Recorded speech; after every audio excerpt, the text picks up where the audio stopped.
desde la Ciudad de México. Urus Radio, una estación para compartir.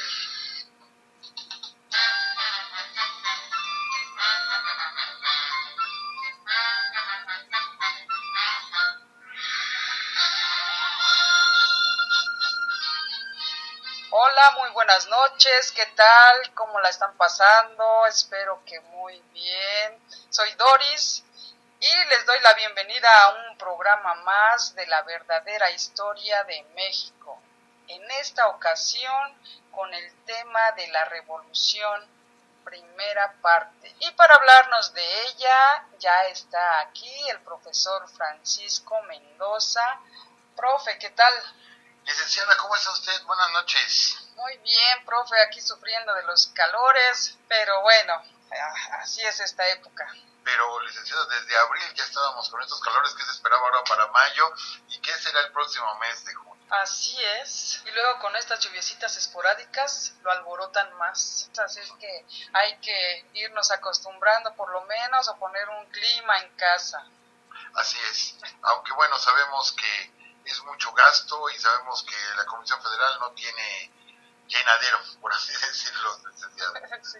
Bueno, profe, ¿qué tal le parece que empecemos con el tema del día de hoy? Claro que sí, licenciada, con mucho gusto, agradeciendo todos los comentarios de todos los programas que hemos estado transmitiendo, agradeciendo tantos comentarios, los comentarios de la Guerra Cristera que fueron fuertes realmente, los comentarios de la batalla del 5 de mayo también, que hay comentarios ahí muy llenos de patriotismo. Cerramos, yo me acuerdo que me emocioné mucho en ese programa hace una semana y realmente los comentarios han sido muy halagadores. Un saludo para todos los que nos están escuchando y pues iniciemos hablando de un tema, licenciada, que a lo mejor es el que supuestamente más conocemos de nuestra historia, pero también a la vez es de los más desconocidos. ¿Por qué? Porque es tanta la información que tenemos. Está el Centro de Estudios de la Revolución Mexicana, que se ha dedicado a recopilar grabaciones, fotografías, periódicos, etcétera, sobre esa epopeya histórica. Entonces hay muchos datos, pero realmente lo que a veces presumimos que sabemos es lo que vimos en las películas con Pedro Armendáriz, donde él interpretaba a Pancho Villa, o las últimas películas, por ejemplo, del señor Alejandro Fernández, que sinceramente nunca me ha llamado la atención. Alguna ocasión que la transmitieron por televisión, donde él encarna a Zapata, y realmente pues me disgustó mucho la caracterización, dejé de verla.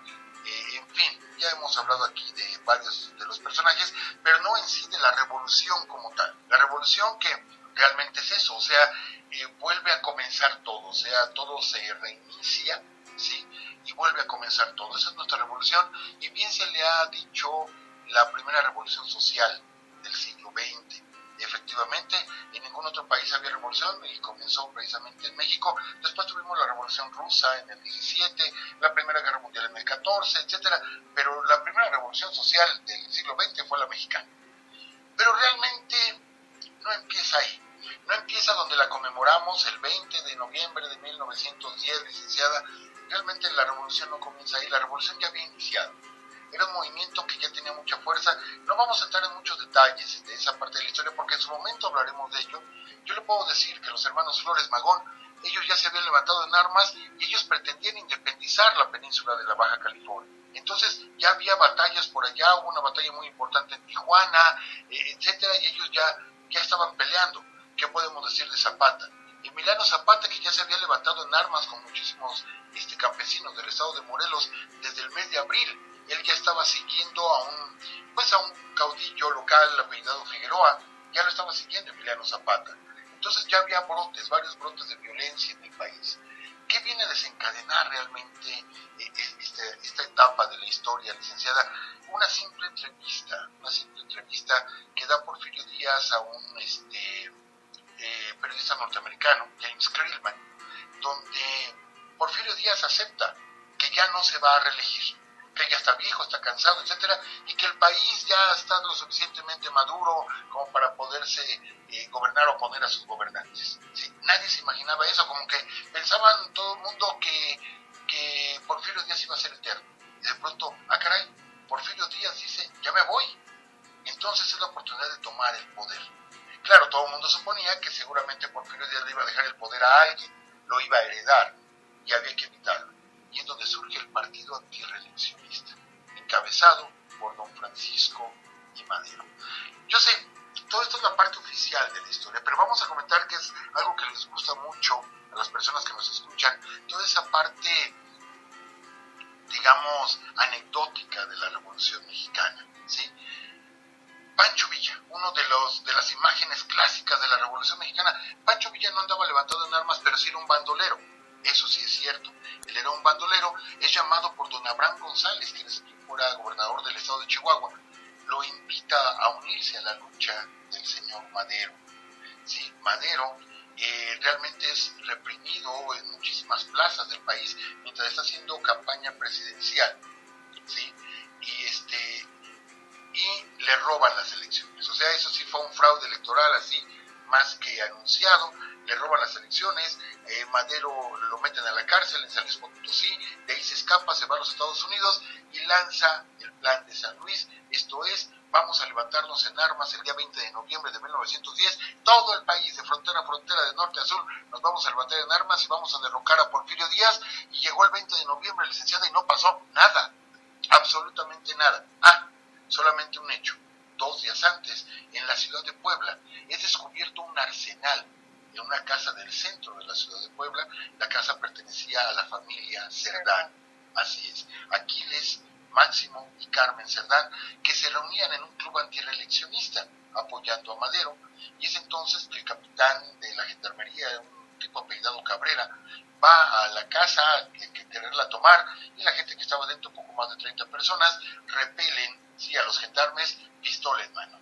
Y comienza una balacera que se lleva buena parte de la mañana, donde son muertos muchos de los antirreeleccionistas y son hechos prisioneros otros tantos.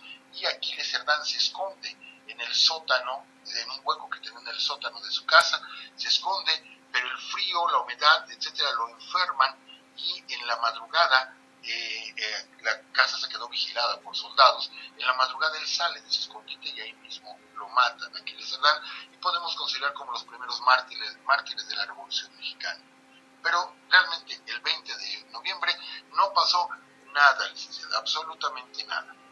¿Qué es lo que sucede entonces? Que Madero, con un grupito de hombres, 10, 15 hombres, cruza el río Bravo, viene a dar a México y empieza a organizar el levantamiento. Es por eso que Abraham González llama a Pancho Villa, que es un bandolero, ¿sí?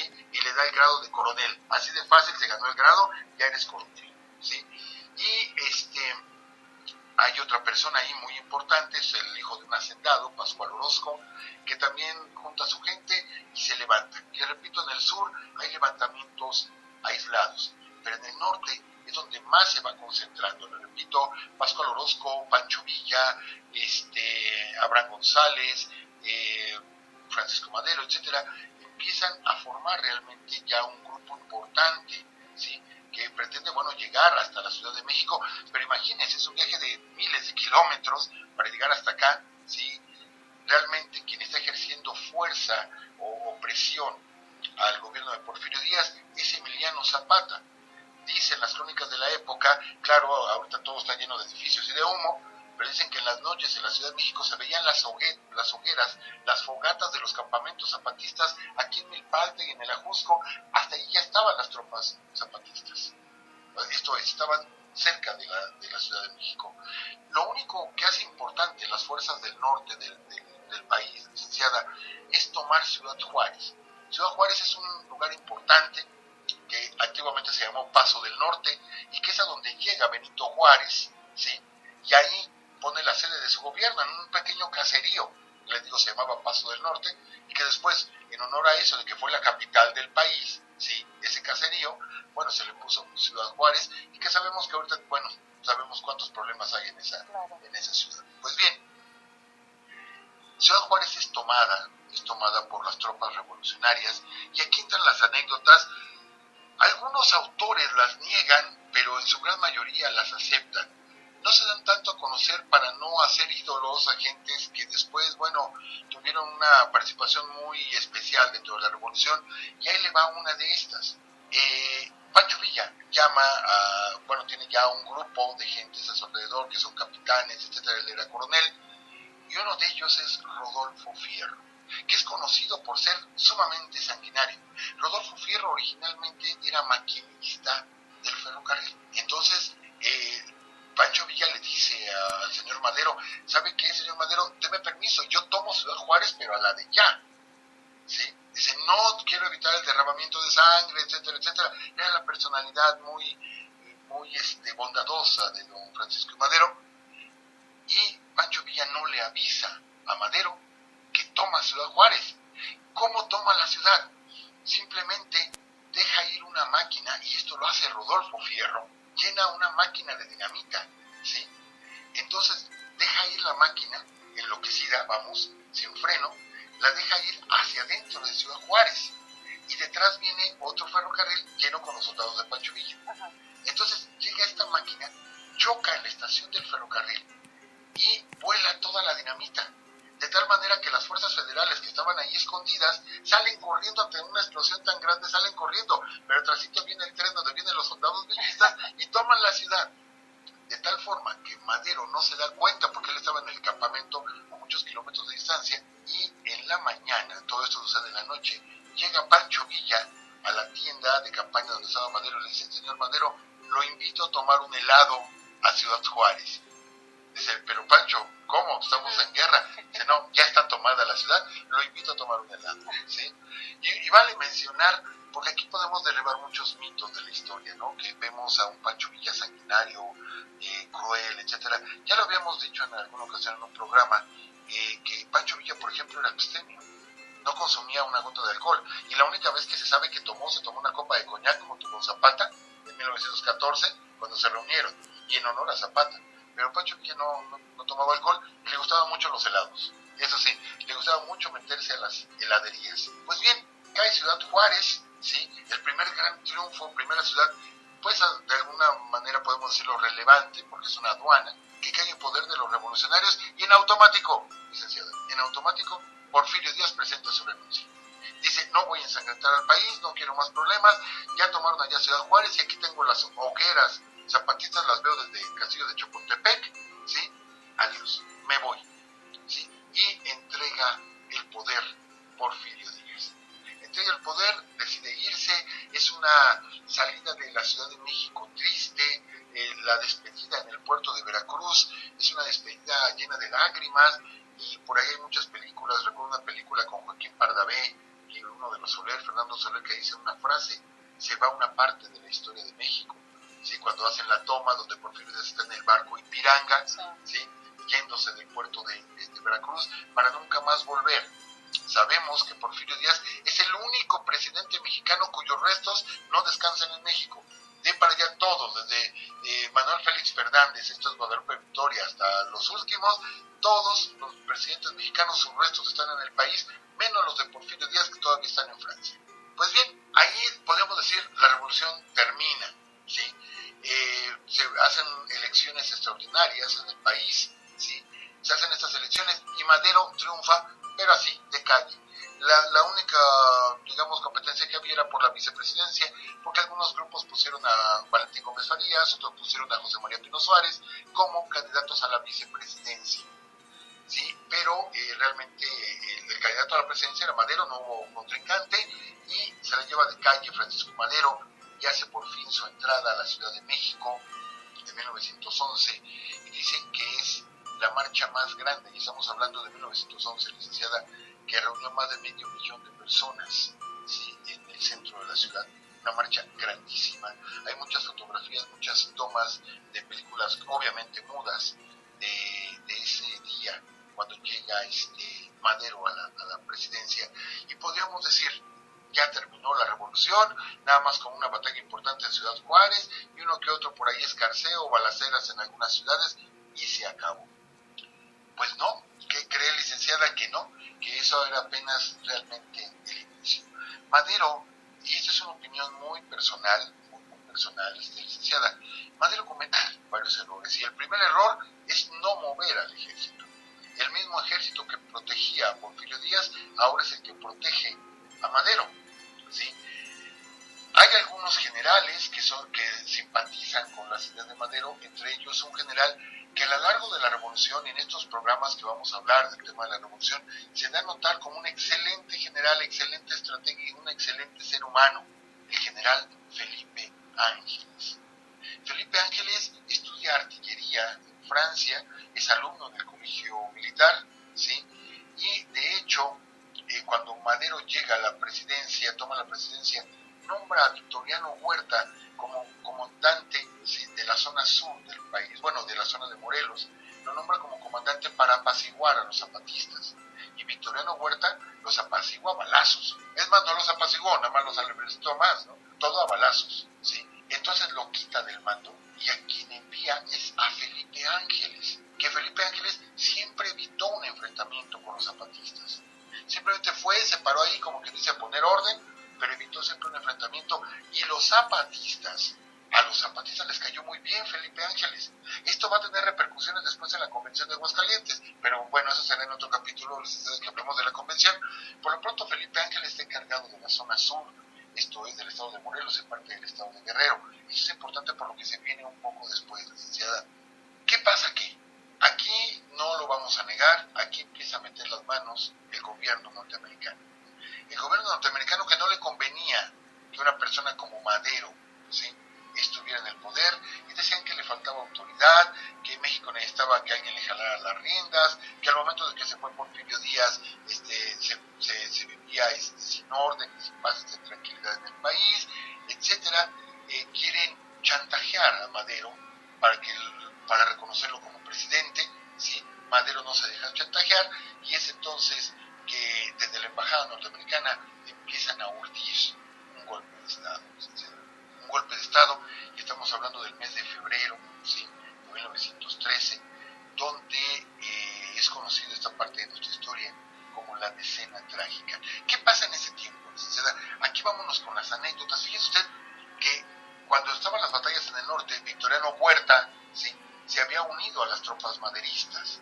De hecho, Huerta ya era un general, y Pancho Villa, que era un rural, ¿sí?, o sea, gente del pueblo, era coronel, no se llevaban bien. Victoriano Huerta y Pancho Villa no se llevaban bien, y aquí es donde está la anécdota. Una ocasión, Pancho Villa tenía un caballo, bueno, una yegua muy bonita. Hay que mencionar ese otro detalle. Si ustedes ven una estatua ecuestre de Pancho Villa y ven, claro, tendrán que verle sus partes nobles al caballo, y ven que es un caballo, no una yegua, es falso.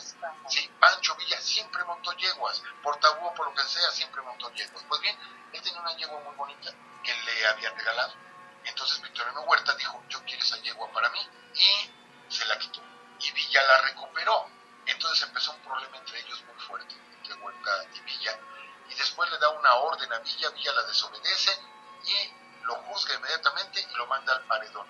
Sí, licenciada, Pancho Villa estuvo en el paredón, y enfrente de los soldados de Victoriano Huerta, que si él hubiera sabido lo que iba a pasar poco después, lo mata porque Villa fue de los principales que acabó con el gobierno de Victoriano Huerta.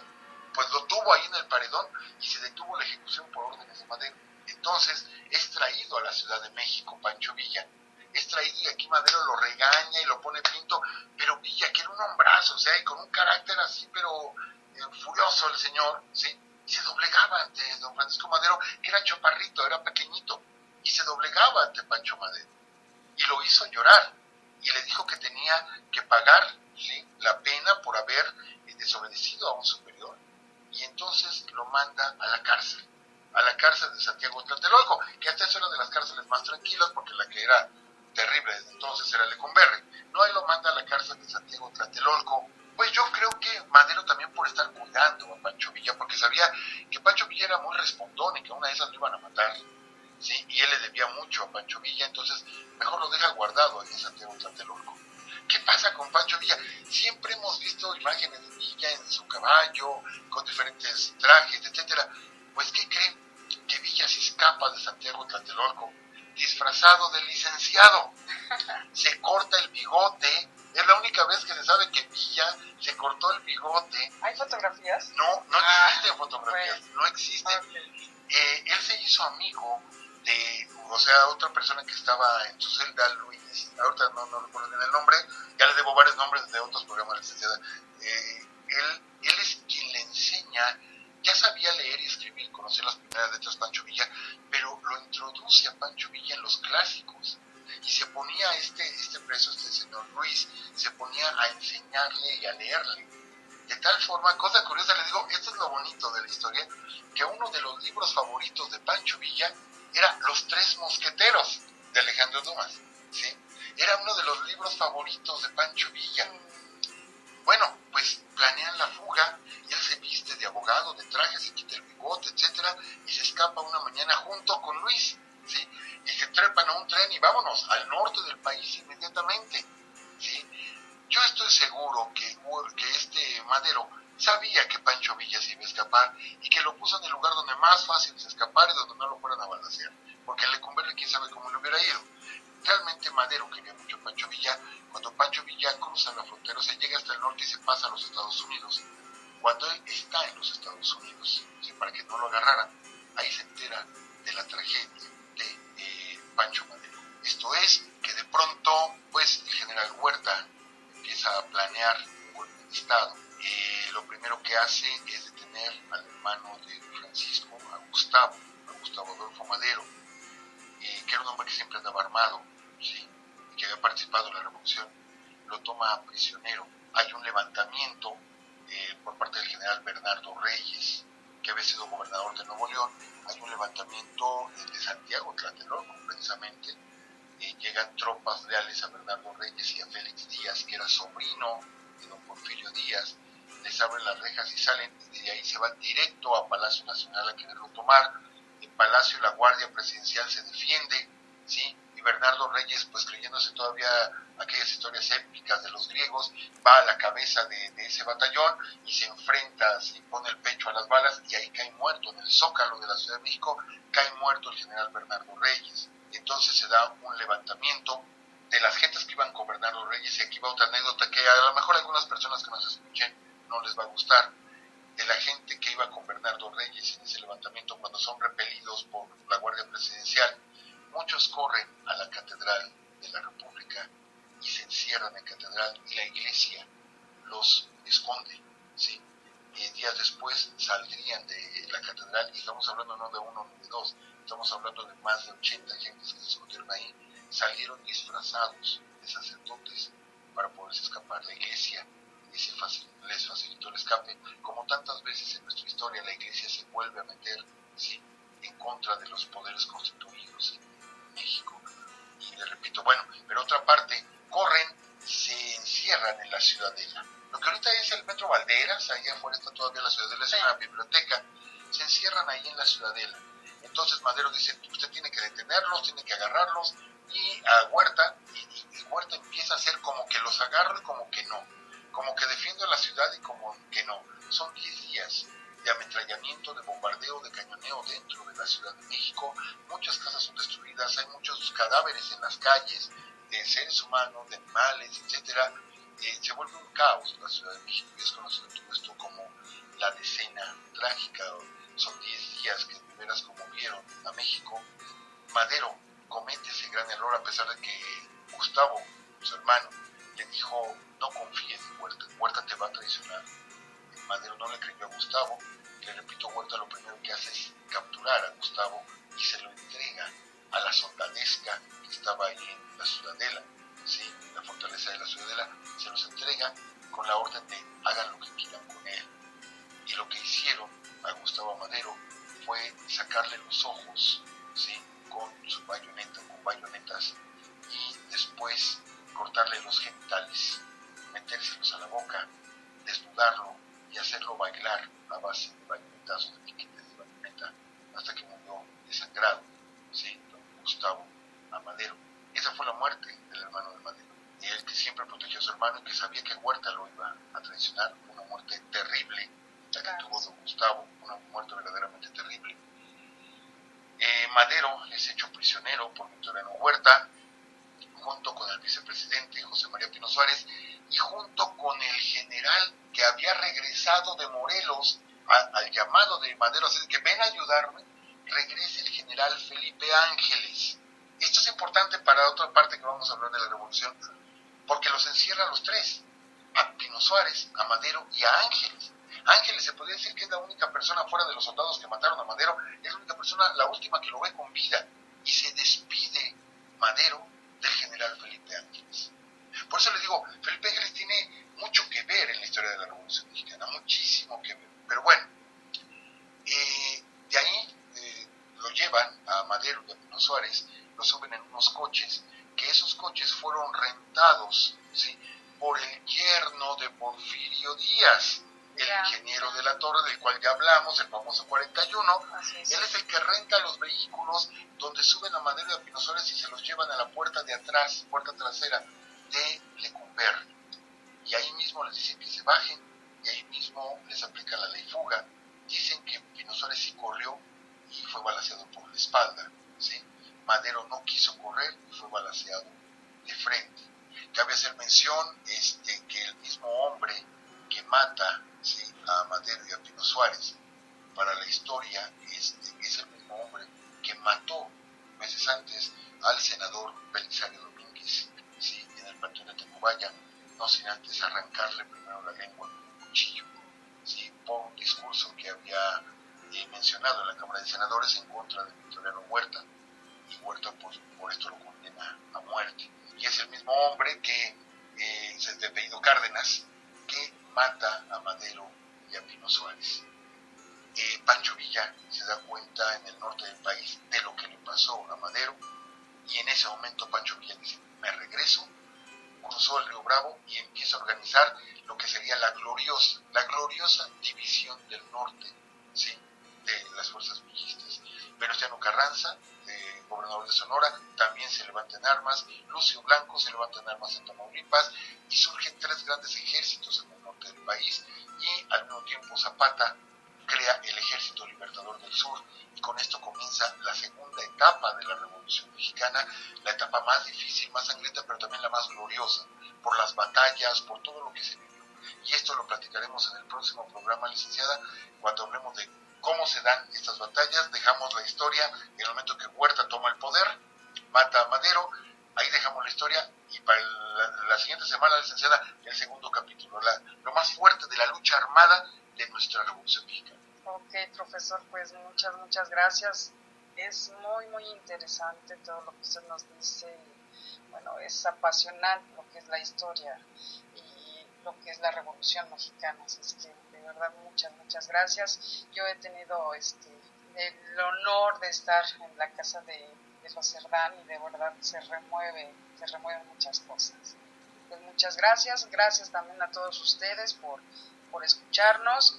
Les recuerdo también que todos los programas anteriores ya están en iTunes, así es que si quieren bajarlos a sus computadoras, a su celular, pues adelante. Y pues también mandamos felicitar a todos los profesores. Dentro de 2 días, o sea, ya el 15 de mayo es Día del Maestro, así es que un saludo muy especial a los profesores que conocemos, bueno, aquí al profesor Francisco Mendoza. Gracias, un abrazo para usted también, licenciada. Gracias, a Alejandro Nava, a Carmen Luna, a quién más hay, son muchos, Alejandro Arreola, Alberto Juárez, a Eric Olea, Héctor Fragoso, en fin, muchísimos que conocemos, a Tina. Perfecto, pues muchas gracias a todos, reciban un caluroso abrazo, pásensela muy bien. Ay, y perdón, Gildardo Marín, perdón también a usted, profe, ya no le leí los comentarios precisamente de Gildardo Marín, y perdón también a ustedes por no pasar sus comentarios, ya se nos terminó el tiempo. Profe, un favorzote, de verdad le pido que empezando el próximo programa responda a las preguntas de Gildardo Marín, ¿sí? Claro que sí, licenciada. Perfecto, ya puedo respirar tranquila, pues ahora sí nos despedimos y hasta la próxima.